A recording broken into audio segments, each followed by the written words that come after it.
before we get to today's show, I want to give some quick shout outs. First of all, Rick Pastor, thank you so much for painting up my Angelique model. This came from Rise 3D when I was at Wonderfest. I met Rick and he told me, hey, they have an Angelique model kit at this booth here at Wonderfest. So we went over and it was the Night of Dark Shadows Angelique. It's like a 3D printed model kit company, and they do small runs of different characters and things, and they had an Angelique one. So I picked it up. And the company, by the way, is Rise 3D Printing. And I'll put a link in the show notes to this Angelique model because they still have it on their website and you can order it through the mail. And Rick also got one for himself, and he is a master at building these model kits and painting them. I, on the other hand, am not good at all when it comes to that. Sadly, I do not have the Aurora model kit skills that many of my friends have. Alas, I wish I had those skills. But Rick certainly does, and in spades. And he was kind enough to offer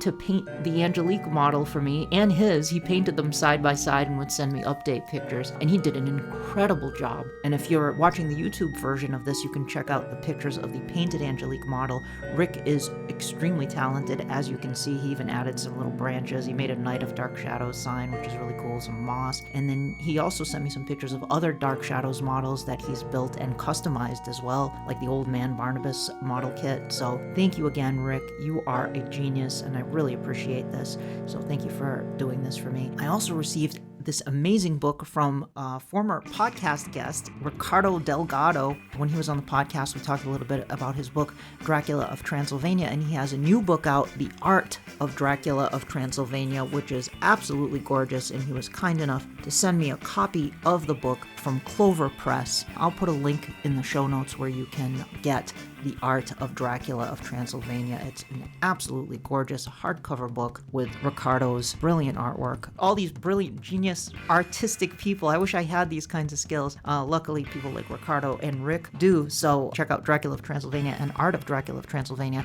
And last but not least, I want to thank all of you who have so kindly and thoughtfully supported the podcast through your donations, through Buy Me a Coffee, and through PayPal as well. I just want to give a couple of quick shout outs to some of those folks: Scott, Gay, David, Don, Avakia, Mark, Joni, Frank, Brenda, James, and Devlin and Associates, which I love. You know who you are, Devlin and Associates. Thank you, Burke. Thanks for the donation there, Mr. Devlin. You acquired quite a fortune after you got out of prison, so thanks for sharing some of the wealth there. But I really do appreciate all of you who have shown your kindness and your support for the podcast through your donations. Last time, I guess I said last names last time. Apparently that's not kosher. You're not supposed to do that. So sorry, I don't know.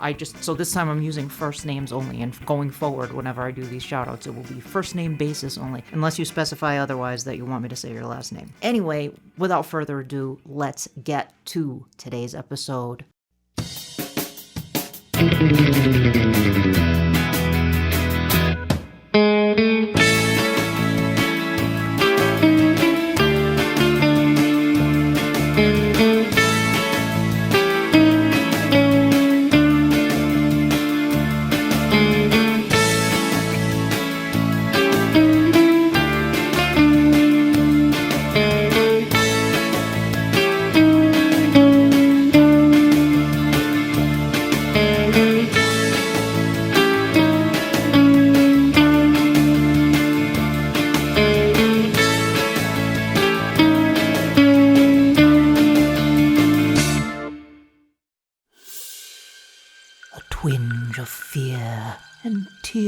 That glisten. There are spoilers here for those who listen. Welcome to Terror at Collinwood. I am your hostess, Danielle, aka Penny Dreadful, and I am joined by two excellent guests today. Returning to the podcast is the delightful Patrick McCray, author of the Dark Shadows Daybook and the Dark Shadows Daybook Unbound. And joining me for the first time is Mary D. Johnson, who is the reader for the audio version of the Dark Shadows Daybook and the brand new audio version of the Dark Shadows Daybook Unbound, which clocks in at 11 hours and 29 minutes. So I'm really excited to hear from both of you today, and Mary, who has not been here before. I look forward to hearing about her experience. We already did an episode covering Dark Shadows Daybook Unbound in episode 48.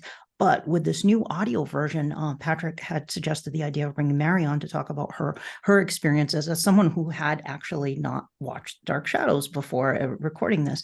So I'm really excited. So welcome to the show, both of you. Thank you. It's always great to be here. You have the record for the most episodes. I am the Buck. I'm the Buck Henry. At this time, I'm your Buck Henry. I love that you're the Buck Henry. I'm going to introduce you that way from now on. Whenever please, the Buck Henry of Collinwood. Patrick, let me ask you first. How did you, when you were looking for a reader for this book, doing the audio version of this? First of all, how did you come to the decision to do an audio version of the book, and how did you find Mary, and why was she the right choice for this? I started looking for Mary in the late 1990s, I think. Mary, when did we meet? We met, I think, the turn of the century. Just around then. Mm-hmm. Oh, okay. So you've known each other for a while then. We have. Yeah, she busted up a bar fight that I was in. How old were you? Oh gosh, like let's 8? See. Yeah, something like that. Just tall enough to reach the bar. She was about 8. Mm-hmm. And I was doing these drama camps so I could buy a DVD player. True story. I worked all summer for a DVD. That's how much they cost and how little we made. And Mary was in my camps. Mm-hmm. And she was just fantastic. And she was so good in a completely modest and pleasant way. She was so good that the last, I think, 2 or 3 years, I dropped the whole pretense of doing these conducted stories and doing little final plays based on those. I just started writing vehicles for Mary as this sort of occasionally reformed Bond villain, Dr. Vesuvius Odd Puppet. Mm-hmm. And who would launch cooties bombs. But then she gets reformed at one point and goes into space, and it's just there was art in the theater. Mm-hmm. In some ways, I think those were the first and last good shows I ever did. That's compared to those, Sweeney Todd doesn't touch it. Mm-hmm. Who's Afraid of Virginia Woolf? Who cares? That's where Dr. Odd Puppet's where it's at, and it was. And so then in high school, she was hilarious, and she was in sort of this live action interactive exploitation film murder mystery that I did, where we created this character named Jacqueline Garrett around her, who was this fantastic kind of something out of a Jack Hill movie. And you watch Jack Hill movies, I think, as preparation. And the immortal line, "What's this, a pickle?" Echoed through the rehearsal halls. And then I wound up playing Hedda Gabler, for laughs, as always, as one does. And then went off to college. But one of the shows we did was Drowsy Chaperone. It was a very funny show. Very, very, very funny show. And I did it again this past fall, and Mary came into town to see it. Mm-hmm. And I had been looking for an audiobook reader. I had several kind of close encounters and near misses, and there were always some sort of technical disaster or something like that, because I dictate the day books. I don't really type much. I'm like one of those Keenan Wynn characters from the Twilight Zone, and so I dictate everything, and which explains some of the syntax. And so it's always meant to be spoken. And I kept having friends say, Patrick, you got to read it. You really do it right. You do this. And I was saying, well, okay. But even when I would try to do it, I would freeze up, or I'd go too slowly or too quickly, or I was just really in my head about it. And I was sort of singing the blues about this after a performance of Drowsy Chaperone that Mary came in to see. And so it was at that point that I was informed that she was a reader, and I had always, if I weren't going to do it, I wanted a female reader. I wanted an ironic, a woman's voice. I just felt that synergy it was almost an alchemy. I just thought there's a proper fusion of sensibilities that would be great with it. And I always heard it in a woman's voice, and in a fairly energetic woman's voice.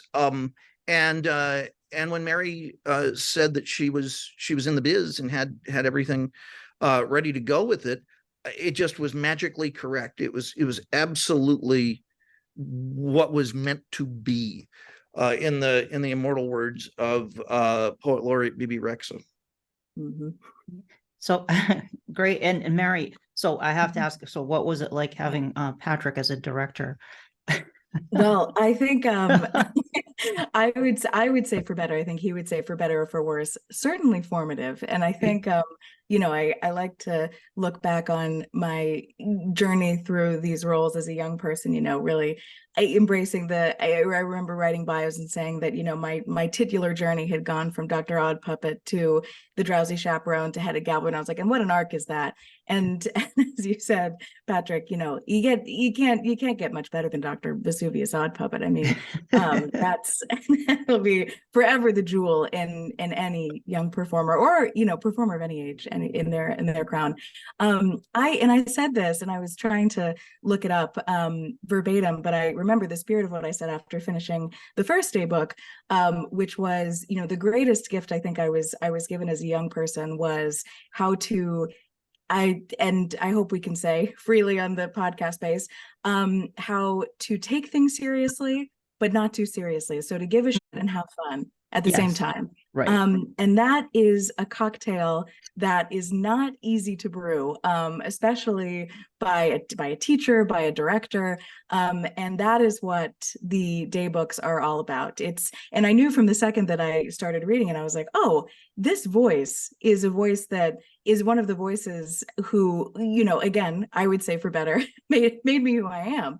And it's so in the same way that I learned piano by ear, I learned McCravia by ear. McCravia, I love it. And so that it just felt so natural and I would say this, I had to stop myself from kind of talking like this now, put a little nose into my voice. I love it. Keep my voice, just to keep the cadence without the so anyway, the long and the short of it was he was an incredibly influential and positive force for weird in my life as a kid, and it has been an incredible gift to be right back hearing his voice and learning from him in a new space and learning all about Dark Shadows, which we will get into, I'm sure. I knew nothing about, and still have the blessing of only knowing it through the eyes of Patrick McCray. So. Go ahead. I'm fascinated as to what the series is for you in that, because you have gone all the way through the show, but you've gone through it sort of like a character out of Fahrenheit 451, here's these things, these novels dictated or whatever. And so I just got to say, as this goes on, I'm fascinated to hear what Dark Shadows is through that lens. And that was actually my next couple of questions here were to ask you about the fact that you had never watched Dark Shadows before. I assume were you aware of it? Its existence? Only very, very vaguely. It had only kind of crossed my periphery. But I, the name Barnabas Collins, I knew. But more than that, really, really not much. I mean, I would say maybe what I would compare it to, I mean, I imagine, and going back to, as I don't know why you probably read between lines, I too am from the South and spent a lot of time in Tennessee. And I would reckon there are a lot of church-going folks who have never read the Bible, but know a whole lot about this story of the various characters, that whole cast of 12 and co, as told by various folks on the pulpit. So I kind of think that I have followed in the footsteps. I love it. Interesting. And looking at Dark Shadows through the lens of McCray. Oh, go for it. Go for it. No, I was just feeling the spirit. Oh, I thought you were raising your hand. People say amen. Looking at Dark Shadows through the lens of McCray. So what are some of your takeaways? Like, what is your, I guess, your perception of what Dark Shadows is, having read all of that, that immense body of work that Patrick created? What are some of your takeaways? Yeah, I think that one takeaway, and I don't know if you would expect me to go here, but it's top of mind, is really also not being someone who was much in the daytime, didn't have a lot of awareness of daytime television and what that looked like and how it came together, and had not just watched or seen or known a lot about it, and really appreciating how the form that Dark Shadows was in, and just the sheer volume, and what the writer's room looked like, and the years, and sort of the audience, how that really affected how the content came together. And I think that the real benefit of learning about Dark Shadows through the McCravian lens is that these themes, and to be able, whether it's to have the story of Dark Shadows kind of taken apart and put back together chronologically, which again, I am getting the benefit that so many viewers, certainly viewers in past, did not get to have, which is to really be able to, and I think he does such a great job of this, to say there are these themes, and there are these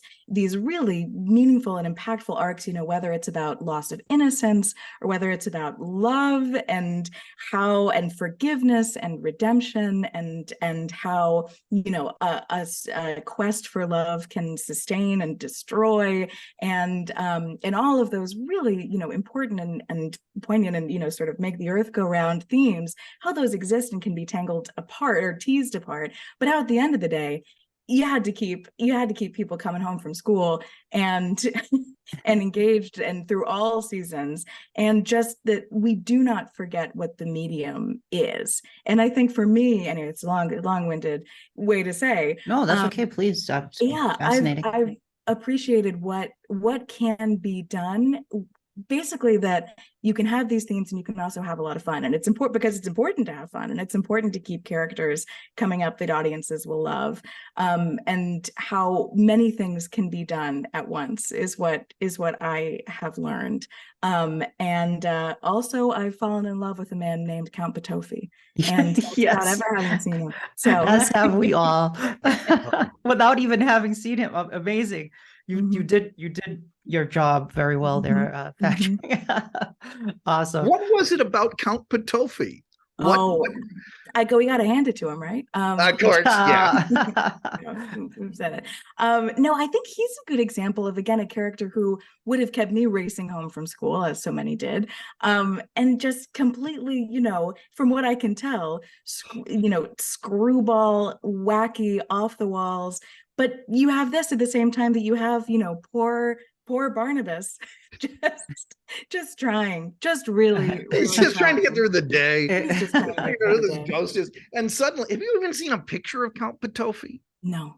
You gotta really? Wow. You gotta Google it right now. I want to see your reaction. Okay. So reading all of these Trust entries. me. Yes, you do. You should. Yes. Wow.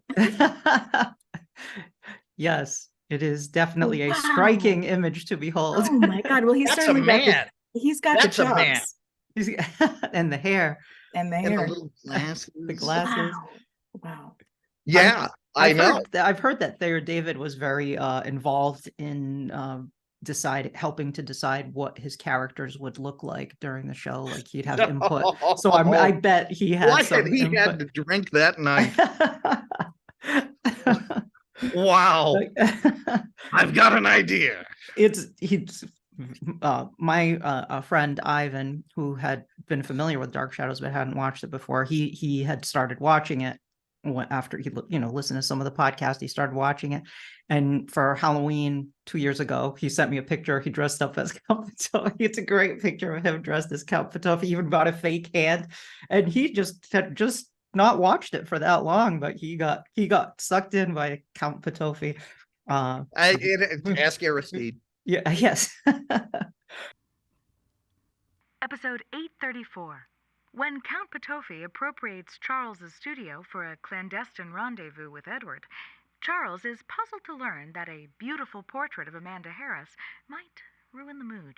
Patofi, Thayer David. Repeat, 30 minutes. Charles Tate discovers the secret of his own power, and Patofi monopolizes his home to meet Edward and expose his knowledge of Barnabas as the vampire. Barnabas ventures forward in time via the I Ching to interview Quentin's ghost about how he died. Nothing defines swagger like Jonathan Frid, Thayer David, Grayson Hall, and Louis Edmonds. And 834's I Ching wands glisten with a palpable mist of their testosterone. I have no idea how a show like this, with an episode like this, could be called a soap opera.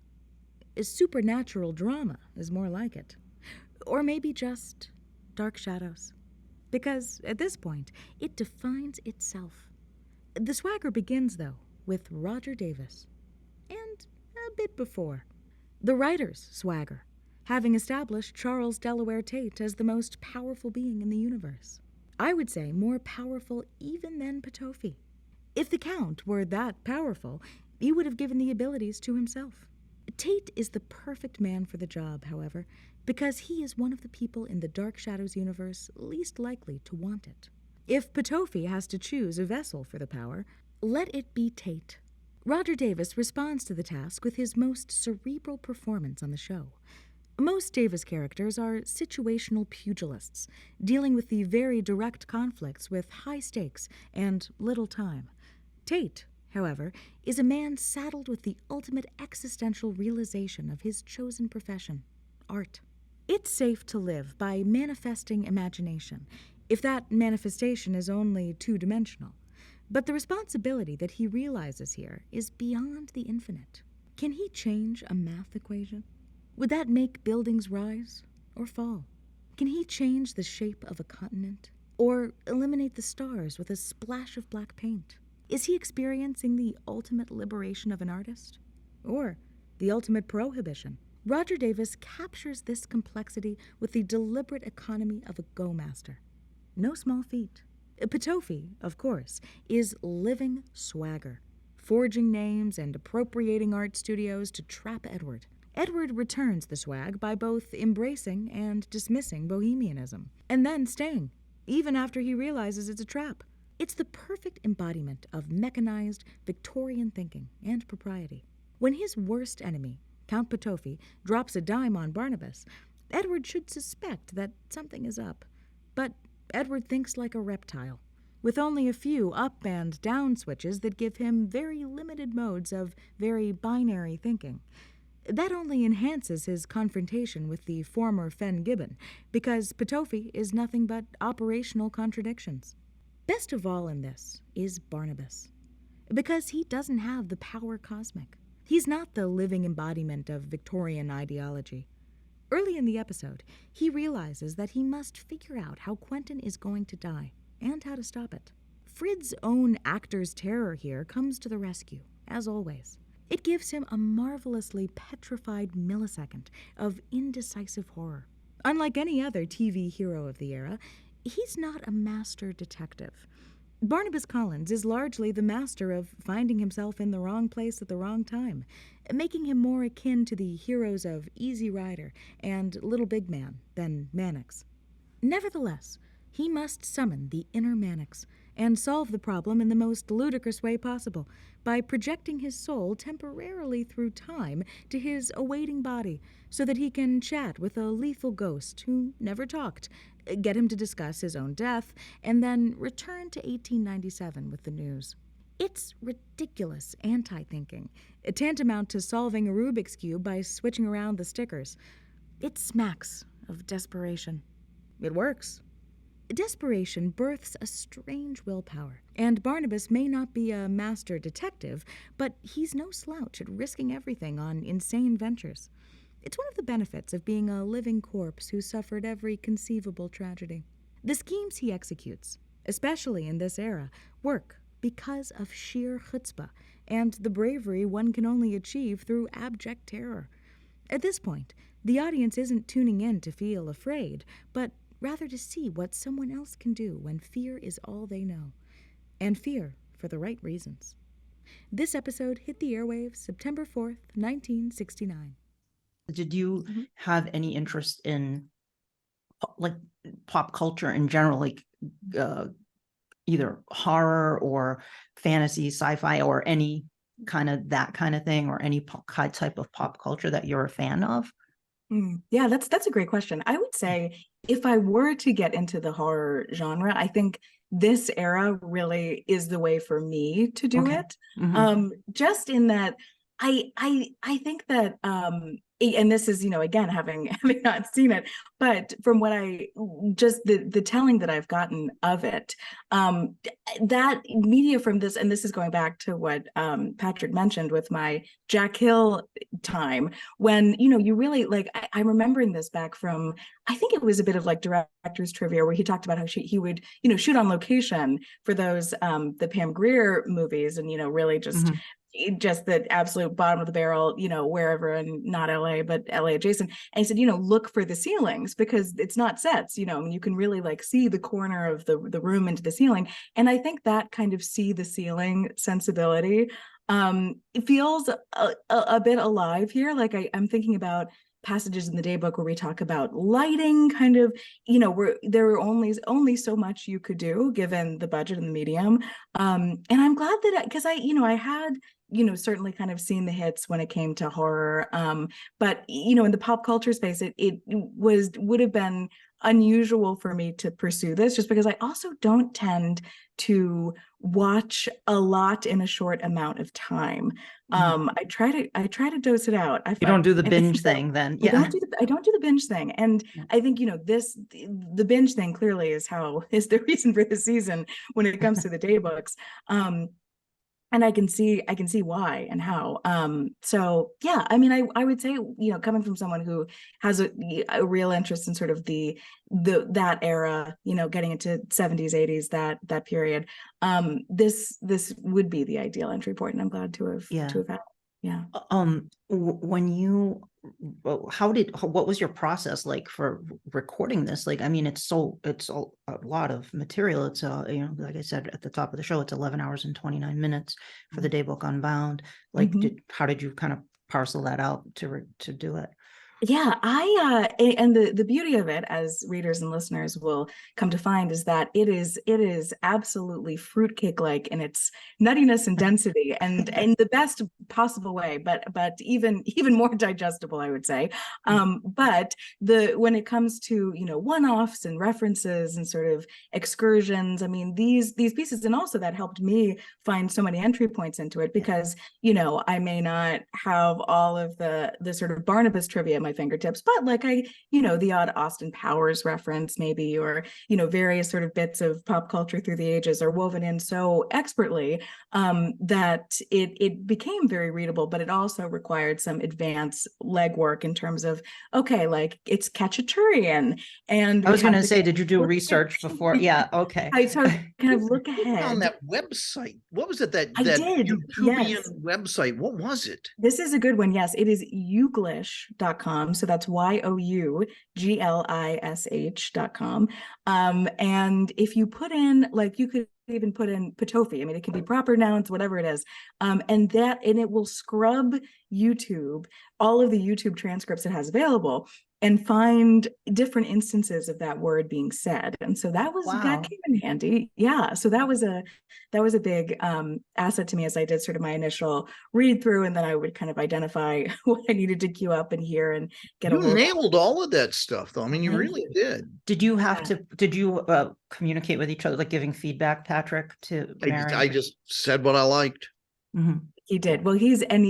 And he also, especially given that he really did have, of course, an ear for what these would sound like. And because the way that they're structured, I mean, they are meant to be sad and they have that feeling to them. And there is a real, also, as we get into the pieces that are in the epilogue, and different pieces have very different tones, as readers and listeners will know, that some are just wild romps, others are more sort of melancholy and pensive. And for the most part, anyway, knowing him as well as I do, I could suss out which would be what. But that was another important part of reading it through. It was sort of the pronunciation side, and then the tone and the feel side of it. And I have to say, no, Patrick, you're very judicious in your direction, an excellent director as always, and would just give some guidance where it was needed, and primarily just give the odd pronunciation note that would have fallen through my cracks, but as it were.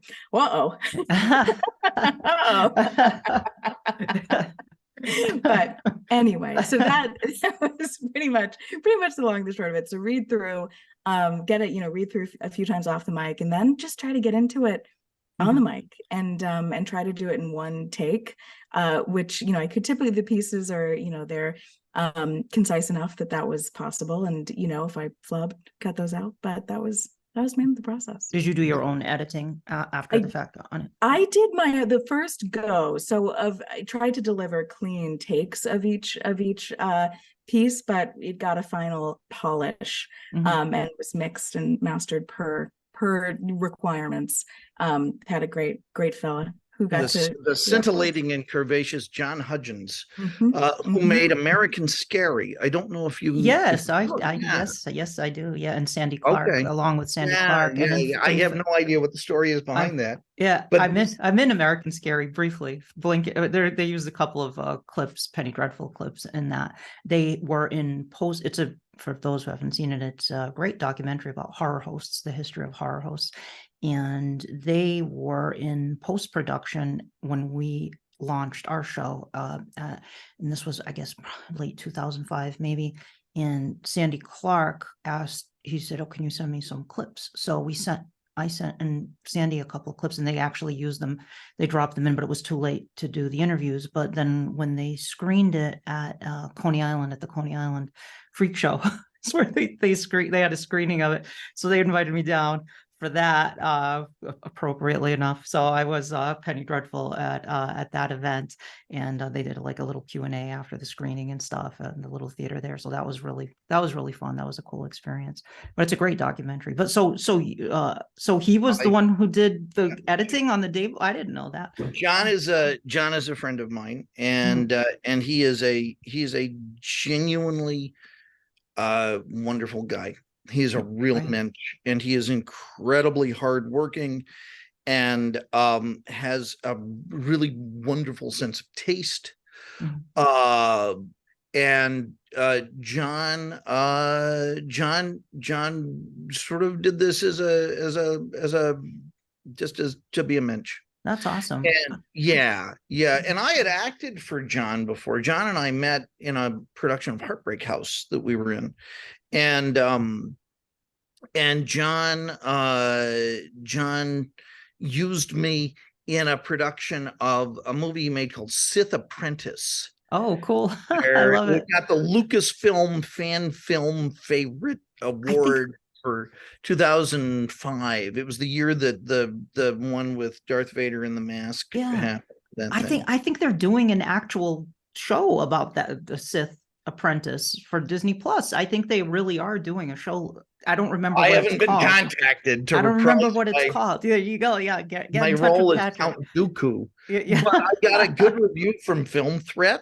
Nice. For my Dooku Kachu, for my my Christopher Lee impression, and then when John when I tried to record it at one point with a marvelous actress named Tiffany Talent, and she was fantastic, and she was able to come into town, and she recorded a bunch, and the recordings got corrupted, the cards got messed up that it was on, and so that was like a year and a half of mourning and trying to figure that out before Mary came along. And Tiffany lives in another state, and so Gotcha. it's I don't know. And so then, but John had helped with the recording of that. Cool. And so he wanted to be in on this. Groovy. So after recording all of these entries for the both day books, did it make you curious to go check out any of the episodes, or would you rather just experience Dark Shadows in this way? Like, what are your feelings about that?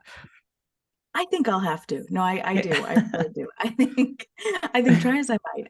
You know, I've stayed sort of, you know, pure for long enough, and it's time for me to get in there. And I think, you know, the real joy would be to then go back. I don't know if I'll listen to myself, but I think go back and read those selections, because even between the daybook and then the daybook Unbound, you know, I would recall these familiar arcs just from having read about them. I was like, oh, okay, here we are back again, parallel time. Okay.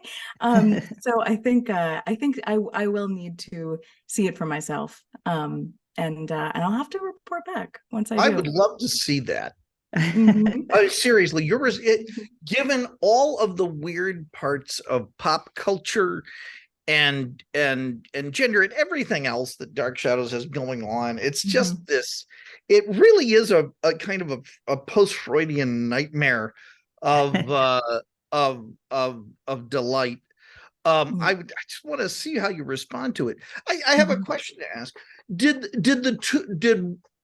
Unbound feel like a continuation of the daybook, or did it feel like it had a different identity to it?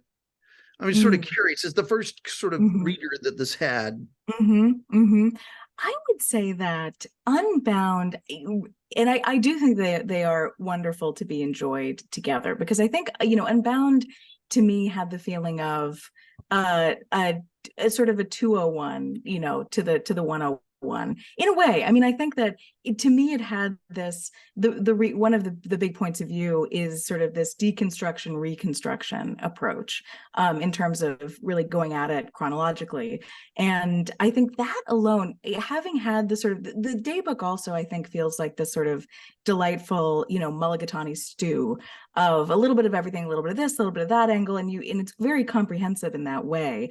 But Unbound, I think does hold together and does also go deeper and challenge the reader and listener just a little bit more, I think, to really connect with I think the what could have beens, although they're present in the daybook, but I think Unbound you know, is not that the daybook was afraid of anything, a fearless text, but I think Unbound really does push the limits of sort of a deeper analysis, and in some ways I think a more melancholy one, which is not bad. I agree with you, especially when you get to the end of the series, toward the end of the series, and the ending of the 1840 storyline with what happens with Barnabas and Angelique, and you can really feel. I almost felt like you were like in tears writing that, Patrick. Honestly, like when I was reading it, I was like, "Wow, this is very impactful." I got the feels reading that. Episode 1198. As Barnabas embarks on a determined mission of cross-dimensional bloodlust, you see the victim of a larger trap. Barnabas Collins, Jonathan Frid. Repeat, 30 minutes. Shot by Lamar Trask, Angelique dies in the arms of Barnabas, not hearing him proclaim his love. Savage in his response, Barnabas chases and stabs Trask, who finds himself trapped and dying in parallel time. Emotionally decimated, Barnabas returns to the present with Julia and Stokes to find that they have successfully altered the timeline for the better. Meanwhile, Letitia Fay and Desmond catch a brief glimpse of parallel time, where Julia Collins discovers Trask's body. 1198 is a dangerous episode. As the resolution of the primary series, it trolls fans as much as it fulfills their desires. There is no 11th hour return of Catherine Lee Scott. There is no tearful reunion with Josette. Instead, Barnabas discovers happiness in the arms of a one-time enemy. As the program does what it can with what it has, it shocks more than satisfies. Seen now, it also divides viewers like few other decisions made over its run. Do we see Barnabas discovering his authentic love for Angelique, or merely convincing himself that the only game in town is what he always wanted? Is the series putting viewers in the same position? Are fans of the Barnabas-Angelique romance responding to something illuminating in the text, Or are they just making the best with what they have, convincing themselves it's what they wanted all along? Are you on Team Angelique or Team Josette? It might depend on when you saw it. For millions of viewers over several decades, the climactic twist of Barnabas's true romantic direction is something they saw only once, or never saw at all. Without VHS, DVD, or frequently cycled reruns, his real love is more of a rumor or fever dream than a fondly remembered highlight of the series. Until the mid-aughts, there was no way to review the moment, nor scour any of the series for clues. A good thing, because there were no clues. The writers were making it up as they went along. And if they had known that Barnabas's true love was Angelique, they would have telegraphed it years before. Of course, the show might have benefited from this, but the fact that they can't even hint at his unrealized love makes it more of a surprise, and it makes the whole argument irrelevant. In 2021, Dark Shadows exists as a complete entity. The details of its authorship are just those, details. This is the reality of Barnabas Collins, because it's now part of a finished work. The answer to the Josette versus Angelique question may not be so clear-cut as just choosing one over the other. I used to think of Angelique as the hero because of her 11th-hour transformation and the tremendous sacrifices she makes along the way. But upon this viewing, I was struck by a possibility I had never considered before. As a director, something I always tell actors is that any character, at any point, may not be telling the truth. Even if the author makes it appear as if they are, they might not be. So, in terms of her grand transformation, what if Angelique is making it all up? Or some of it up? After all, she's always been perfectly happy to use her powers to influence Barnabas's decisions. How he came about loving her was always less relevant than the fact that he simply did. No love spells on him. She simply mastered the fine art of influence. First off, threats to family. That's in 1795. Then, threats to him. That's in 1968. In 1897, maybe jealousy over Quentin? But in the end, none of those things worked, did they? Not like making yourself the hero against your past villainy, wiping out a larger threat, and then creating loyalty by curing your own curse. Has Barnabas been manipulated by a vast disinformation campaign? I say this because his decision is ultimately swayed by, yes, the involvement of witchcraft, years after her initial efforts. If it's ineffective to use your occult powers, simply impress everyone by removing them. One way or the other, you're still exploiting the occult. One way or the other, you would never be in the position you are if it were not for witchcraft. Clever. And strangely zen. Take the implications to episodes that never happened. We have no evidence that she's really given up her powers. It's not like there's a Butterball pop-up timer we can check. If she can suddenly cure a near-incurable curse, she can make her abilities appear and vanish at will. Faking her own death is the longest but strongest game possible. Had the 1971 primary time storyline happened, it might very well have seen Barnabas exploring the timeline in pursuit of Angelique. At last, she would be desired and sought on a level to rival Josette. At last, he would have her right where she wants him. That's just an interpretation. Just a what if, true believers. Yes, a bleakly cynical one of multi-level manipulation, but you've met Angelique, right? Yeah, maybe that's just preferable to the idea that she's gone. This episode was broadcast January 27th, 1971. Yeah. Did I ever tell you what happened when I was doing the watch through, that marathon 2012 watch through? When it ended? Yeah, you Yeah. did. Yeah. Yeah. You want to talk about that? Well, is that something we talked about privately, or is it something we talked about on the show? I can't. I don't want to take up airtime. I think you did in the first episode we did on the first day book. You might have, but if you want to, it's fine. You know, well, I mean, it just I went to bed that night, and it was structured so that we had the death of Angelique, and then the last day, it was sort of shows comparatively how brief it was all 1841 parallel time. Boom, the whole thing's over. And so I had gone, this was the end of day 44 of 45 of these things, 10 hours a day. often with a lot of technical problems, which you wouldn't imagine. But I mean, I killed a couple of Blu-ray players, and Wow. including an Oppo, which if you're a movie snob, that means a lot. It was like a crime to kill an Oppo, but yeah. And so I had some friends come over, this is Death of Angelique thing, not to celebrate or anything, but just to make sure I was okay. And I think, yeah, of course I'm fine. And I went to bed, and I was in bed for about 30 seconds, and I had this weird thought. I thought, I wonder what Barnabas is doing right now. Because you're sort of thinking of the show in real time because you're coexisting with it for your waking day. Right. And I thought, well, he's back, and I just lost it. I had no real, other than chuckling and misting up occasionally or whatever. I had no real emotional attachment to what was going on. So I thought. And then I guess the lighter side of Stockholm syndrome came to play, and I had really begun to identify with my captor. It was Barnabas, and I lost it. Yeah. I really lost it, and I recorded a piece about it that never made it anywhere. But I remember saying, it's okay for TV shows to be tough on their main characters. Be cruel. Felt just almost needlessly cruel, but that's the poetic beauty of it. It's like the end of Cyrano de Bergerac, which is the greatest and most horrible ending ever written.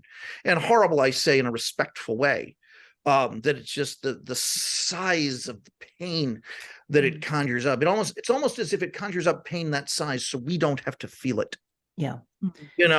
Yeah. So that was that. What does this tie into? What on earth? How did I get into this? Where am I? Who are these people? I don't know. It's fascinating. I've said it many times. Dark Shadows you rarely have happy endings on Dark Shadows. 1841 Parallel Time exception, I guess. And you have Desmond and Letitia, I guess. You have a few here and there, but usually you're right. I mean, even with a hand like Patofi's, there will be no happy. Yeah, no. One line I loved reading about Patofi, actually, that comes to mind. You said something to the effect of coming into the present, and I think it was during the Leviathan. So you're like, well, they could have done something like bring back Count Patofi, but who wants to see that except for everybody? Yeah, except for everyone. I can't believe they never did that. It's like, what? Why? Yeah, instead, let's make a feature film with Barnabas as the bad guy and then kill him. That would be great for the franchise. But is Barnabas dead in one of the earliest post-credit scenes in cinema? The bat. Hey, he missed the heart. Jeff Clark missed the heart. Well, it's Jeff Clark. He grazed it. Yeah. It's Jeff Clark. Don't leave Roger Davis with sharp objects in his hand. That's the message. So just sharp witticisms and observations. Indeed. Yes, and I will at some point. I would love to have Roger Davis on the podcast at some point. I say lots of nice things about Roger Davis in this. You do actually say about Roger Davis. You do say a lot of nice things about Roger Davis, which is not, you don't see that very often. You've actually paid tribute to him. He was writing a book, wasn't he? This book is fantastic. Yeah. It's really good. Yeah. And his architecture's wonderful. And I think his acting brought a lot to the show. I didn't know that there was kind of like a thing in certain segments of the Dark Shadows fan community that is not necessarily Davisian in its friendliness until I found myself in the very first podcast I ever did. And I was, they were kind of ganging up on Mr. Davis. And I sort of was like, okay. And you know what? Of all of my regrets in all of being in Dark Shadows fandom, I could roll them all up just into one. And it's not saying just, I like Roger Davis. Roger Davis may be the most controversial personality associated with the show. He had a reputation for cutting up on the set. Some people liked that. Dan Curtis was a fan. Some did not like that. Well, this is America, though. He was very different from the other men on the program. He had a different look. He had a different energy. He's the tonic to their gin. And he's from my hometown, which immediately puts me in his corner. I grew up in the shadow of his building projects. In fact, that's how I first knew of him. He rebuilt the hotel where Tom and Daisy got married. so says The Great Gatsby. He was the second Dark Shadows cast member I ever met. I was 16, and he was just a fireball of friendly. I mean, he stood there and talked to me like I was his long-lost nephew. It felt effortless. The next time I saw Roger Davis, it was at the very end of the 50th anniversary convention. He alluded to the fact that he was not feeling particularly warmed by love from the event. Maybe he had earned it. Maybe he was the victim of misperception. Maybe it was about stuff that took place 50 years ago. There was a lot he didn't say, but he didn't have to. There was an emotion there that I understood. There was weariness. There was a sense of loss. There was some muted anger. None of it would be resolved. These dark moments are familiar to most funny people, and he's a funny guy. I know that my own jocular nature can get on people's nerves. It's a defensive move that covers profound insecurity. Hint, if someone is cracking jokes around you, take a look in a mirror, because you're probably scaring them. Despite the bad day, he was kind. This continued over the years. As I mentioned in the last book, he read one of my essays and liked it enough that Colonel Tom Hotz arranged a phone call. Roger was very positive about the piece, and he was very specific. Hearing that exactitude of response is a prized rarity. And then he called me, out of the blue, 2 years later, and held court with edgy affection. Profoundly funny, emotionally generous, totally honest. He's working on a book right now that is somewhere between a novel and a memoir. He read a section that was witty, poignant, and marvelously balanced. Like all artists, he's a complex man. Writer, actor, architect. Like all of his castmates. There's a lot to admire. One thing I love too about the day, I've texted you about it earlier this week. I love that you are irreverent, but in the right way. You have fun with it, but you're respectful of the actors, and the characters too. You never say, "Oh, this guy sucks." You never say things like that. You're always kind of like you always find something. Even if maybe it's not your favorite, you always seem to find the silver lining. You find something nice to say, which is I appreciate, because I mean, with this podcast, I'm celebrating Dark Shadows. I'm not here to make fun of Dark Shadows. Yeah, bloopers, okay, big deal. It was practically live to tape. I can always find something to love in every Dark Shadows storyline, and with all those characters too. They're fun. Mm-hmm. To be a Dark Shadows fan means to be I'm gonna go for it. I'm just gonna go for it. Yeah. To be persecuted, and just as in the dating world, I've been abandoned by my own socioeconomic class. In the fan world, I love that. It sounds like a line out of a Woody Allen movie. In the fan world, to be a Dark Shadows fan, in the eyes of many of these creeps, means to occupy the lowest, most obscure, as furries get more respect. And I genuinely have seen that again and again in the fan world. That at best we're sort of like, oh, you're into that. Well, I suppose someone needs to be. And they can be really goofy.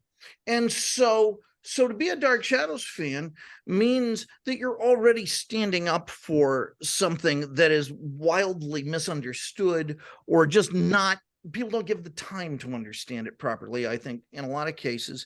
And so, as a fan in the Dark Shadows world and in the larger fan world, I face enough persecution as it is. I'm using that term a little broadly. It's not real persecution, but you know what I mean. So the last thing I really want to do is turn around to other Dark Shadows fans and tell them that, because every song is somebody's favorite song. Mm-hmm. And to tell a Dark Shadows fan that, well, this thing that you like isn't really good enough. I mean, no, am I crazy about the part of the series before Barnabas shows up?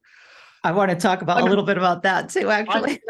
I'm not as crazy about it as I am about other things, but it is certainly part of the family tree of what I love. And so, of course I love it.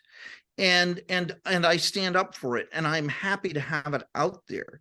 And so yeah, there are times when I thought I could say something catty about this storyline or that storyline or whatever, and I thought no, because there's someone out there who really loves this, and they read the column every day because at least it's something about Dark Shadows, and I don't want them to pick it up and see something that's crapping on something they like. I want to try and find my way of phrasing what I like about it and what maybe they like about it too. That's very important to me. Yeah, and it's certainly appreciated. I think that's the right way to approach it. I like that. But with that said, with the humor, Mary, you really kind of picked up on the Pat. I mean, I assume that also comes from having known him for so long that you can kind of, you get his sense of humor and you deliver the lines in such a way that you really kind of capture that style. I imagine, as someone, like, before we started recording, Patrick's been pickled in Dark Shadows for a long time, and you haven't seen it. I wonder if after watching it, if you do end up watching it, if Patrick ever does another daybook, if that will inform your reading of it. Like, will that knowledge of base or having experienced it, will that inform your reading of it as well? I wonder. I wonder. I almost, because I think we would have come to maybe a few interesting impasses of maybe I would have had a different point of view on trying to connect various storylines or interpretations, and would have taken a different tonal approach than the one that's in the daybook, because that's another wonderful element, is that there are so many points of view and true interpretations, and it's not just recapping. I mean, it's really arguing in a delightful way, and I think that that would be an interesting element too, to see what the if I've started to hop at the jar and get a little brine going of my own in the Dark Shadows universe, see what happens. I don't know. Well, and Mary, you very well could be writer. Oh. You sure. I mean, I'm all alone, kind of, to be Dark Shadows fan means to often work furtively in the dark. Like candlelight during a thunderstorm. Who's going to talk to you about this stuff?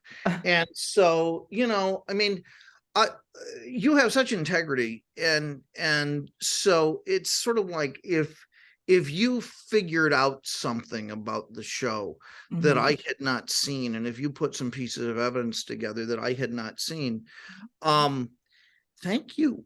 Because then that makes my view of the series clearer. I mean, if someone with integrity does that, great. That's fantastic. I mean, it's like any kind of science, in that you're taking significant elements of evidence, and you're trying to find a unifying principle out of it. And so if you find more stuff to give us a better unifying principle, go for it. I want to read the Mary Johnson Daybook. I'll read it. Okay. You can, yeah, that's right. Exactly. By Mary Johnson, read by Patrick McCray. There we go. I would be proud for you to be writer than me about stuff. Well, thank you.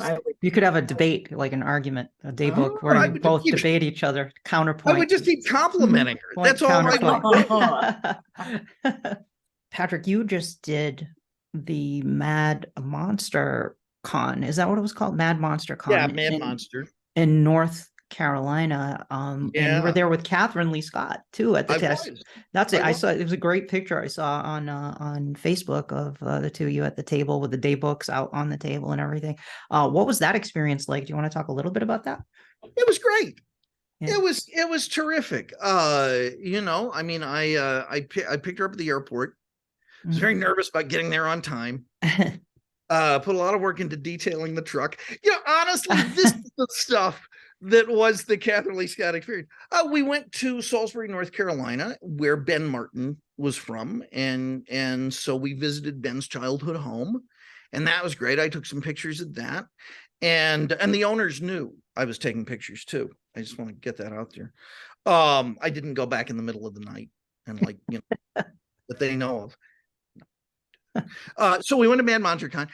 The fabulous Patrick was there, meaning her fella, Patrick Oster, who is a thriller writer. Oh, okay. and just a hilarious guy.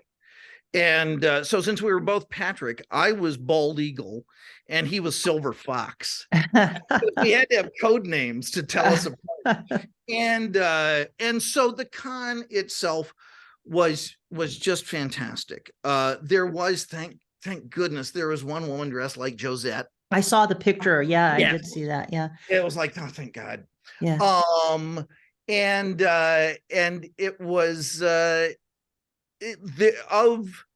of what I think of as a more lightsaber than blaster era. Catherine was it. Cool. And there's no better representative. She was wonderfully generous. She was a lot of fun. Again, very funny person. One of the funniest people I've ever met in my life. Just with very wry asides, and extremely observant humor. Just a terrific person to deal with. I know I sound like Sammy Davis Jr. is kind of obsequiously going on and on, but it's true. And it was a great experience to be appreciated for something you're proud of. You're really proud of. I mean, I'm proud of everything I do, of course, but this is something that, all of my art previously has been very collaborative, and you're sort of leading a collaboration. The cast gets its recognition, and you necessarily recede into the background. If they want to come to rehearsal and watch me block and tell me how entertaining it was, that's fine. But a performance is about the actors. And so on opening nights, I don't really go down into the house or things like that because I didn't do anything. They did. But this, I did something, that's like right there. And that was a big experience. I hadn't really had that before. Yeah. And so that was outstanding. Yeah. And it's validating too for your work, but also just in general, Dark Shadows in general, like having Catherine there, which, I mean, she's done way more than just Dark Shadows, but that having the day book at the table with Catherine Lee Scott, that's really cool. That must have been an amazing feeling. It was such an incredible feeling of validation and being home. And of course, I've worked for Catherine since 2014. Mm-hmm. So that's about a 10-year collaboration. And this was great. She's been very supportive. She's a great voice of wisdom and kindness and fun and insight. She's generally and genuinely one of the very finest people I know. She's in every regard. She's everything you would want this person to be, and much more. As much of a cliche as that sounds, it's true. Yeah, she was kind enough to come onto the podcast. It's almost been 2 years now. I got to invite her back on at some point. But she, I had a blast. It was her and Ansel Farage and Richard Halpern, and we talked about was to promote the Dark Shadows Christmas Carol event that the Dark Shadows cast did. Yeah, so, the graphic for that. Oh, yes, that's right. Yeah. Yes, that was a cool poster. And it was just such a great event. I hope they do more of those someday. But it was a blast having her on, and just kind of almost surreal too, having been a lifelong fan of the show. Like, oh my gosh, Catherine Lee Scott. I was a little nervous, but she was sweet. She was very sweet. Did you see Gift of the Magi? Oh, she did with David Selby. Yeah. Yes. Yeah, I did. Yeah. That was great too. That, and we had a good time with that. So so I hope we get to do more. That was a great experience. Oh yeah, that's awesome. That's great. Yeah, I hope hopefully there'll be more of those events, because the fans love seeing the cast get together again to do something.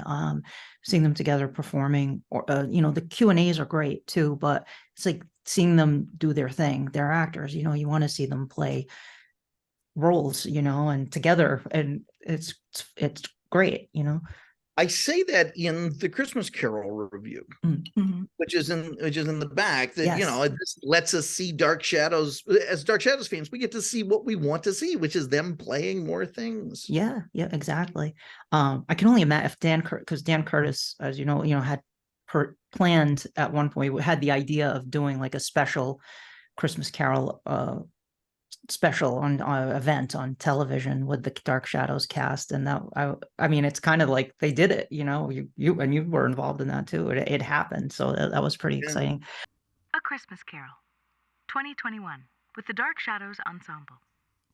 There are times when an idea moves beyond the intention and becomes an unexpected wonder. Dark Shadows fans enjoyed just that in Richard Halpern and Ansel Farage's recent Zoom production of A Christmas Carol, which aired on December 19th. Not only did the producers bring us an adaptation of Orson Welles' radio play, but David Hennessy and Alexandra Moltke-Isles returned to join the ensemble. You probably know that. You probably also know that their return should have been the story. If it had been limited to that, it would have been a successful moment in history, but a failure as a drama. And there is not one unsuccessful second in this production. At its very marrow, this production of A Christmas Carol is the most artistically successful follow-up to Dark Shadows since the show went off the air. The budget was not vast, but that doesn't matter. Did it ever? Because fans of the show don't necessarily want more Dark Shadows from our Dark Shadows. We want more of the ensemble, and we want to see them given the chance to show us and the world why we love them. This was that opportunity. The script is a strong and economical distillation of the story, supporting the actors, yet staying out of their way. I can't necessarily say that for other Dark Shadows productions. And while it's not a Dark Shadows production, it is, resoundingly.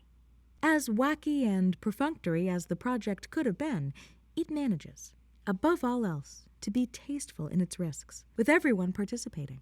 It's improvised and compromised around the edges, and that lets us see what the actors bring to the execution via quirky and personal contributions. From wonky top hats, cozy scarves, and appropriately fire engine red reading glasses to David Selby's tieless tuxedo, the visual world of this show intersects immediacy and literacy, and, most prized of all, fun. I mean, there is an inherent ridiculousness to any production via Zoom.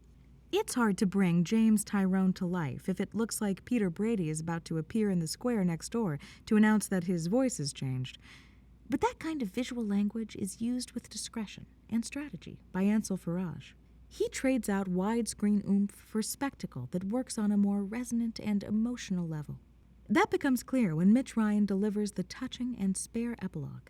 His adoring cast members look on with professional satisfaction and affectionate gratitude for the chance to hear him have the final word. And it's just as moving for us. Of course, the impossible luck of seeing this ensemble assembled is going to put any audience of fans in the right mood. Yes, that's especially true in a year where, I believe, we have lost more cast members than I'm comfortable counting. Everyone is both having fun and bringing their A-game, with about as much prep time as we're used to seeing them have on the original show. This was not an easy presentation to pull together with little notice, but its success is a minor miracle. It's what happens when determined professionals get to do what they do best.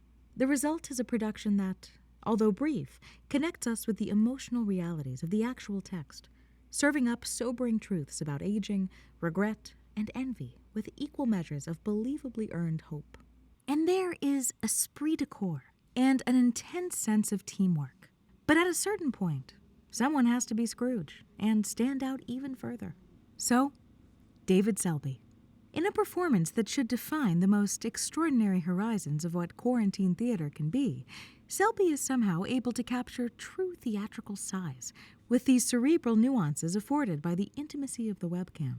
In the midst of nothing but technology, David Selby delivers nothing but humanity. I kept waiting for his bah humbug and other trademark phrases, eager to hear his unique spin on them. Well, there was no spin. I was seeing Ebenezer Scrooge making a point to other characters, rather than a self-conscious actor trying to top earlier Ebenezers. David Selby is a fine writer who represents the author, not himself. I suspect that we are seeing the performance he would want from actors in one of his own productions. As the production unfolds, we see a character desperate to hide the pain he associates with lost loves and friendships. This is ostensibly a play about the unfair privilege of class differences. Here, I sense a parallel story, the unfair privilege of relationship differences. Scrooge, having earned it, wears his alienation with the pride of a man sure of nothing else. Selby Scrooge feels wisely reversed engineered from the middle of the play, outward in either direction. The relatable sadness of his miscalculations and deviations from the Fezziwig standard chain him as much as the weights encumbering Jacob Marley. As a character haunted by Marley's Christmas-time passing, long before any literal ghosts appear, Selby takes great care to believably connect with the details of Ebenezer's past. With nothing but his face and voice, he brings us the depth of Dickens with a rare purity, as Scrooge is reintroduced to everything he's lost. When Scrooge finally exults in perhaps the most heartfelt Merry Christmas I may have ever heard, I felt like I was seeing a man finally given permission to forgive himself. Scrooge connects with a world ever ready to offer second chances. And if anything makes this a Dark Shadows production, it's that. Again and again, that's the message of the show. And that's the message that we see here. Partly because of our connection with the work of these actors over decades, the show was emotionally exhausting, yet was never overwrought. Honesty may not always be pretty, but if it is explored with range and sympathy, it is inevitably the most satisfying part of a ritual like this. Back to context. Rarely, if ever, does a franchise give its loyal audience a gift of this much heart and finesse. I don't know if we will see the ensemble assembled like this once more. I think everyone is aware of that danger. Like the story itself, this was an opportunity to express a simple truth. Moments to express respect, admiration, and love may never come again. Don't be stingy with them. James Storm is once again the reliable chameleon, embodying principled strength with compassionate eloquence. Jerry Lacey conjures up a Marley with precisely the grim relish to catalyze the journey. David Hennessy has lost none of his ability to nail every single line with impudent sincerity. Nancy Barrett completely erased any sadness I might have at her absence from the screen by reassuring me that her spark and wit are still screen-ready for the producer smart enough to cast her. Marie Wallace brought her native warmth and sense of life with every bit of the immediacy we enjoyed in 1968 and 1969. Yes, well, the story is a bit of a boys' club. Nonetheless, Laura Parker elicits the nimble delicacy of the language with naturally cerebral verve. Catherine Lee Scott mixes a sense of ethical sincerity with the hint of sardonic mischief that is her laudable trademark. Leave it to accomplished authors to know exactly how to handle language of mirth and strength. Alexandra Moltke-Isles could have coasted on novelty, but she doesn't. There is a dark and intense forthrightness to her presence, and I'm too busy watching her character to be distracted by the rare and long-awaited return of their actor. It took a long time for us to see more of the range she wanted to explore on the program. It was worth it. Finally, Mitch Ryan inaugurates and resolves the story with an easy, reserved gravitas of reassuring authority. It takes the brightest of actors to observe the action with an improbably passionate neutrality. Mitch Ryan was and is that bright actor. When the Dark Shadows universe, a thing extending far beyond the actual production of the show, said goodbye to Ryan, Moltke-Isles, and Hennessy, a critical balance was lost. Thanks to this production, this can now be seen as only momentary. Dark Shadows is about home, often for those without one. Watching this made me feel as if the doors to Collinwood were open again.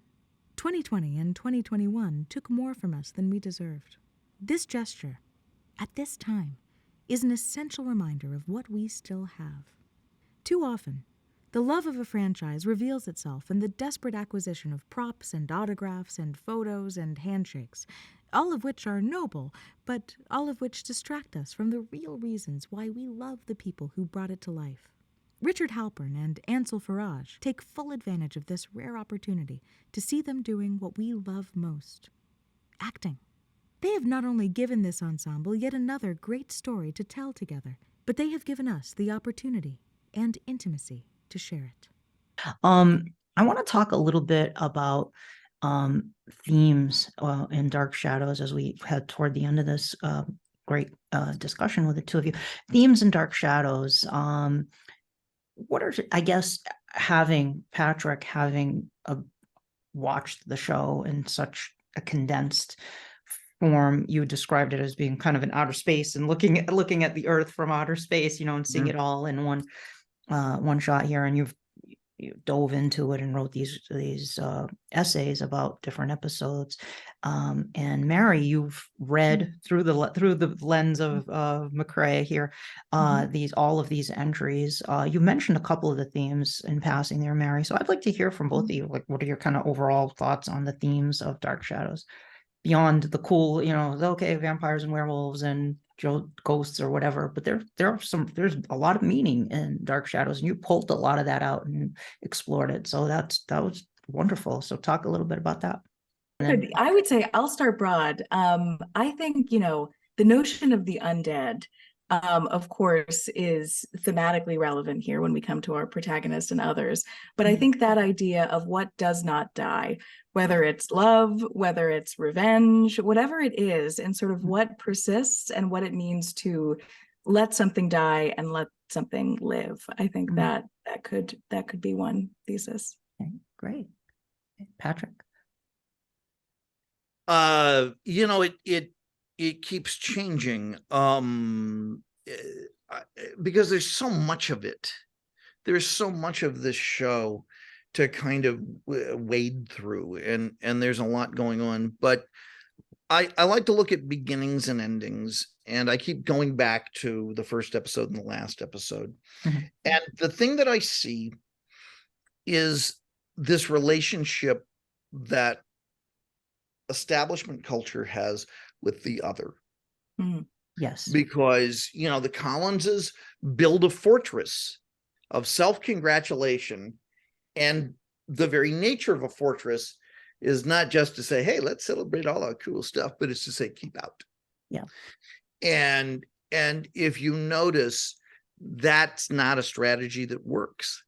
They are they're a seafaring family. They naturally are about new things. And when they built their legend, they were about new things. And then, in Joshua's desire to appear respectable, he builds a fortress so that everything can be exactly the set of new things that he had at one point and nothing else. He builds Collinwood, and of course it becomes this temple of shame where everyone dies. And so what are you dealing with? Well, for one thing, I don't think any of the writers sat around jotting any of this stuff down. Okay. They weren't planning this. It just was in the background. So if you look at the writing staff, you have people who are dealing with upper echelons of New York society, but they are among them, but they're not of them. And what do they see in the mid to late 1960s? They see civil rights, and they see the role of women in society as being, people. And that their definition of what the table is and who is at the table, the Rockefellers and so on, this highest echelons of New York society is crumbling. It's going away. And this idea of white aristocracy in America, white male aristocracy, is going away. And that if the other is not just no longer called the other, I mean, that's an immediate problem right there. But if the other is not recognized as the source of sanity and wisdom and the future, then they are inherently going to fall apart because they just become a big echo chamber. And so to the Collinses, what do? Well, when they're smart, they bring in the other, and they let the other be a voice of objectivity and a voice of sanity. It starts out with Liz bringing in Vicky, but even at the end of the series, instead of just keeping the same dance over and over again with the lottery room, what happens? Well, they change the dance. It's two others, Bromwell, who's not really an insider Collins, and Catherine, who go into the room for the first time as a duo. And there again is this balloon. Hey. I hate this. What's going on? No, but they're real happy about celebration. It's a celebration of the lottery. And they do celebrate. Yeah. So and they do triumph. And so this idea of a lone aristocracy trying to get through it is not going to cut it. Yeah. That American ideal of the rugged individualist and so on, forget it. Yeah. We survive by drawing from each other, by embracing the other, by knitting with the other. Yes. Yeah. And so, on Dark Shadows, it starts out every bloody time there's something else, there's a creature or whatever. What happens? But the creature wants to be like everyone else. Yeah. Yep. And what ends up happening? They save everyone else's behind. And the creature is able to love as well as capable of feeling, which can be the downfall of many of the characters, but it also ends up redeeming many of the characters. It leads to a redemption arc for many of those characters. So, Sure. And in many ways, I mean, you called out a lot of things that are really key there. I think Dark Shadows both embodies the Gothic in that there is isolation, there is alienation, there is the past invading the present, there is the other, but it also at the same time subverts the Gothic, because it, as you say, they're isolated, but it never works. There's always someone that comes in and helps them to get through the difficulties and to see things in different ways. And the other, I've called this out before on the podcast too, the other becomes the protagonist they're the ones we follow. And that's why I think Dark Shadows resonates so strongly with people who are kind of outsiders and feel a little alienated and et cetera, for sure. Of course. Yeah. And I mean, all you need to do is go to Seaview Terrace, okay? And look at all of these houses. What's Seaview Terrace right next to? The Breakers. Yeah. Which I think is a Vanderbilt house. What are they both? They're both being rented out for other things. They are not these massive grand family mansions where everyone is, kept outside like, Julie Andrews and Victor Victoria looking at the, the tarts and things and that they're not just isolated. Instead, they're touring the place. That alone is a statement that American aristocracy is Gothic as hell, and was headed there in the late 1960s. I mean, it is the very definition of dying from within, which is the whole nature of Gothic literature. Yeah. Yep. Forgiveness. We talked about that a little bit, but that's a big theme there. And for all of these characters who have done horrific things, including Barnabas, including Angelique, but you always you end up feeling for the Quentin, Julia even. I mean, well, Julia's not same type of she was complicit with the whole Woodard thing, but and she was kind of self-serving at first when she came into the show and manipulative, etc. But all of them, you end up forgiving them or finding some feeling empathy for them at some point, even though they're done monstrous things, all of them, and a lot of it's about them learning to forgive themselves. Yeah, and forgive each other of very specific crimes. And you call that out a lot too, especially with Barnabas and Angelique, and that is a beautiful ending there. It's sad, it's heartbreaking, but it's also like Barnabas finally forgives Angelique. That's huge. And I heard that was Leela Swift's idea to do that. Heard that. I don't know if that's true, but a couple of people have told me that was a Leela Swift idea. But yeah, for sure. Who's left to atone to? Right. All of the people to atone to in 1795 are dead. Yeah. Ultimately, the only person to forgive is yourself. Right. On that scale. Episode 1197. A second look. Guess what happens when the characters do all of the right things and suddenly have the prospect of happiness welcoming them with open arms? Miranda Duval, Laura Parker. Repeat our entire lives. Angelique interrupts the execution of Quentin and Desmond with the severed head of Judah Zachary. When its flesh dissolves with the death of Ivan Miller, even jaywalking tickets are forgiven by the judge. Unable to live with this outbreak of rampant justice and happiness, Lamar Trask shoots Angelique just before she can hear that Barnabas loves her. The end. Attention must be paid.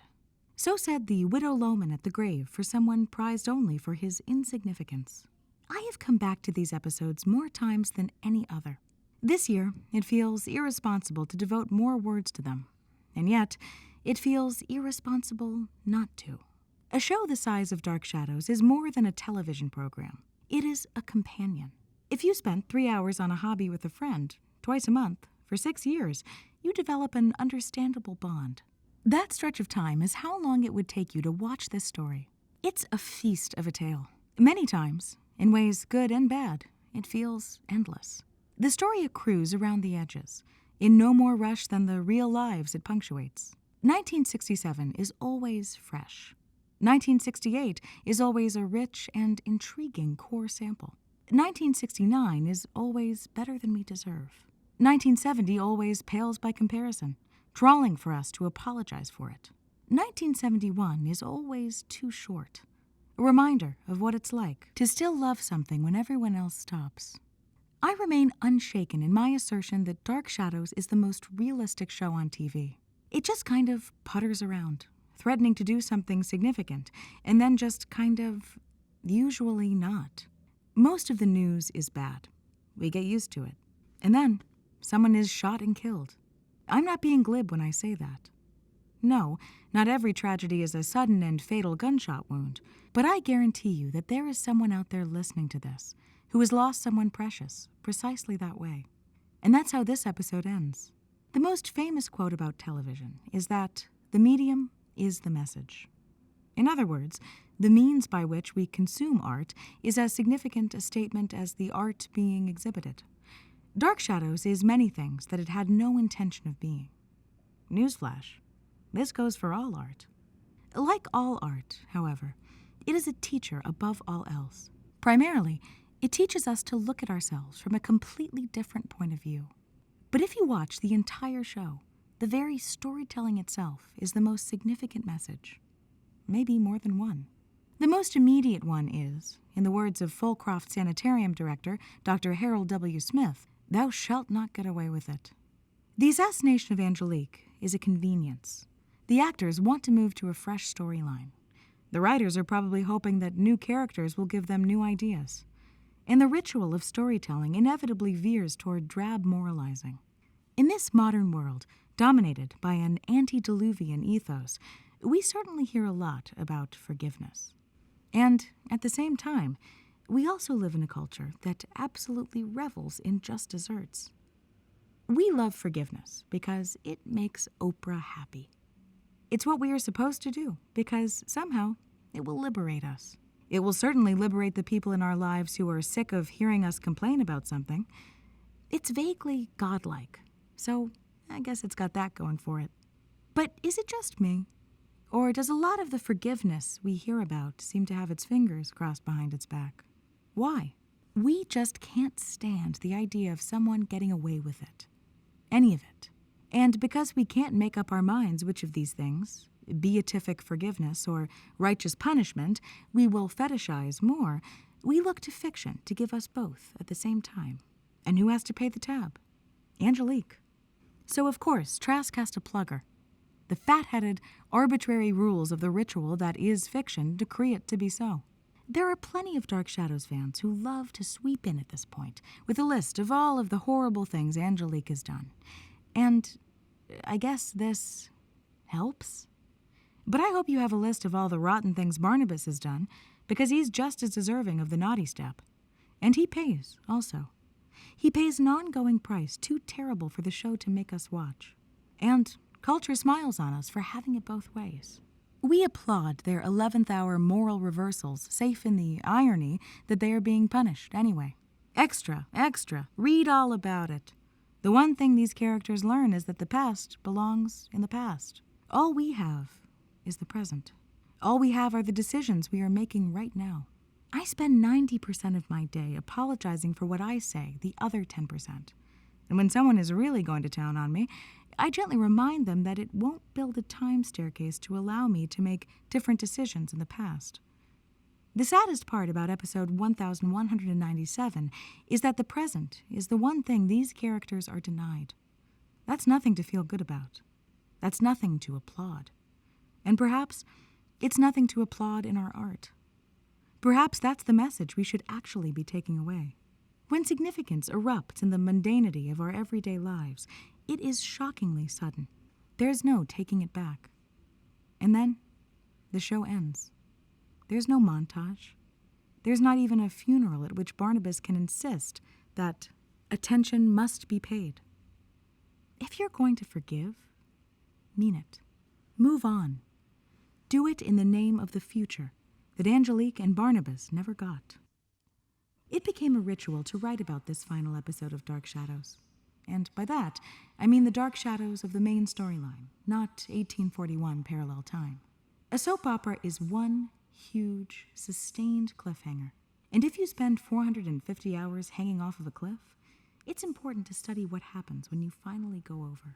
As I compare this version with other essays I've written about the end of the series, I'm struck by the fact that it's less sentimental than my earlier takes, rather than more. One thing also I want to say, you also pointed out something about Vicky that I love too. I'm going to read it actually. I think I have bookmarked it because I thought it was a great line here. But Victoria is a perpetuating cliche summed up in I just don't understand. This is judged too hastily. We only understand things that she doesn't because we are watching Dark Shadows at 4:30 and she's too busy doing her job to waste a half hour in front of the tube when David has an Esperanto test to pass.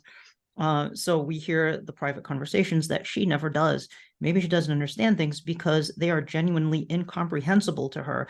They are just as incomprehensible to her as they would be to us. That's an excellent point. People always kind of pick on Vicky because she always said that's her kind of her catchphrase. I don't understand, but you're right. I mean, she's in the show as the show becomes progressively more and more bananas and supernatural, and all this stuff is going on around her, and she gets whisked into the past during a seance. Like, I mean, of course she doesn't understand. Would you understand? Like, what's going on? Hell's Kitchen Teachers College did not cover any of these things. She can handle a good declension, and then beyond that,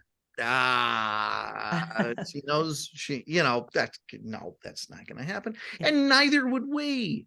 We can only kind of lord it over Vicky because we've seen all the scenes that she hasn't. Yeah, that's a great point. She might look like she has trouble with, straightening out rope that's not knotted or dropping pennies, but ultimately this is unfair. She's quite right.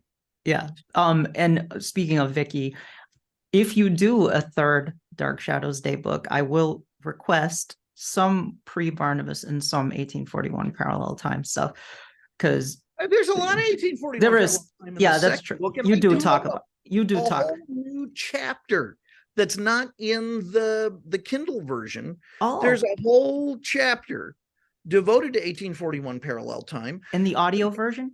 No, in the audio version and in that version, which is in your there is a section on 1841 parallel time, but there isn't any episode that you explore. I put them all in the first book, and so I put them all in the first book, and so I had to devote a whole thing to it.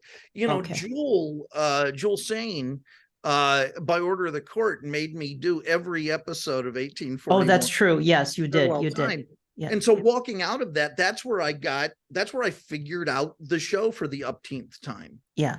And so, yeah. Okay. Yeah. So then I will request, even though I know it's your favorite I want to see, you did one pre-Barnabas here, but no, I want to see. Let me ask. Two more. I request one Laura one and one Burke, Devlin, Vicky search for the lobster. For the lobster story, for search for Bill Malloy's pet lobster. I was going to ask for criteria. I mean, I don't dislike those episodes. It's just, I'd love the werewolf in them also. Yes. Or Count Patofi to show up serving the lobster. I'd like to see the Patrick McCray analysis of some of those early ones. That would. I'd be happy cool. To. Thank you. I've never had a request. Yeah, I'll do them tomorrow. Yeah. For the third day. So does that mean there will be a third day Dark Shadows Day book forever? There is no Dark Shadows Day book triumphant. Oh, nice reference there. Well, a little Joel Schumacher there. Yeah. Which we need more of. Dark Shadows Day book and Robin. There we go. I love it. There we go.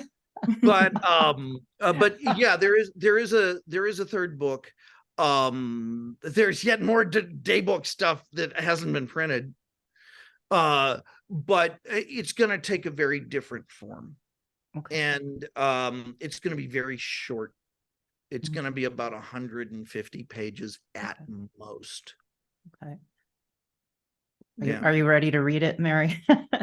We shall see. If I'm up for it. We'll see. We'll see what form it takes. But yes, I'll say yes. And Awesome.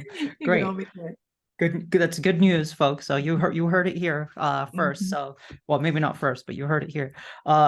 So tell me, where can we get the audio version? And we have the soft cover version and the hardcover version of the daybook.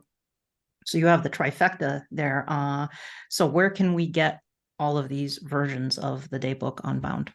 I have a phrase for the soft cover version that I won't use in public, but it's not insulting. It's just, not polite for mixed company. The hardcover version can be found in bookstores if you harass the owners, and I would love it if you did. Right. It is available in bookstores, and it's available through Amazon and I think other purveyors. The soft cover version is an Amazon exclusive, and then the audiobooks are available, I think, anywhere where you get Audible products. Listening that goes with you, or reading that goes with you wherever you are. Audible.com. So eventually that's probably going to be an Amazon exclusive also. There's a thing. I can't really say more than that, but if you want it on iTunes, get it soon. Okay. All right. I will put links in the show notes. Absolutely. And Mary, how about you? Where can we find more of your work? And do you have a website or anything like that you'd like to promote? Thank you. I don't yet, but maybe by the time Dark Shadows Triumphant comes along. But you there is a web designer who works for. There is a web designer who I think would I think I've seen his work on CatherineLeeScott.com. But anyway, if you want to hear more of my voice, I have worked for Inner Traditions audiobooks in the past. You can find me on Grandmother Ayahuasca if you're interested in a journey of a different kind into Dark Shadows and others. As well as the Kabbalah of writing and healing your ancestral roots. So some interesting offerings there, all available on Audible. But I would recommend Grandmother Ayahuasca as your first stop on that particular trip. All right, fantastic, great. I will put a link to the Audible page for that. So absolutely. And any closing thoughts that either one of you want to drop before we sign off? Thank you. Yes. Oh, thank you. It has been my pleasure chatting with the both of you. It's always a blast talking to Patrick, and it's been great meeting you, Mary, as well. So thank you very much for joining me here at Terror at Collinwood. Folks, be sure to pick up the Dark Shadows Daybook Unbound, if you don't already have it. If you're listening to this, I'm assuming you may already have it, but if not, definitely pick it up. Yeah, check out the links in the show notes. Catherine Lee Scott, we mentioned her a couple of times. She is doing an appearance with Marie Wallace at Lyndhurst on October 21st and 22nd, I believe. So, the festivals are no more. So this is kind of the next best thing, is getting to an event like this at Lyndhurst, the house used for Collinwood and House of Dark Shadows, Night of Dark Shadows. You're gonna have Catherine Lee Scott there, Marie Wallace teaming up to do an appearance. So that sounds really cool. And if you can make it, definitely head on over to Tarrytown, New York for that.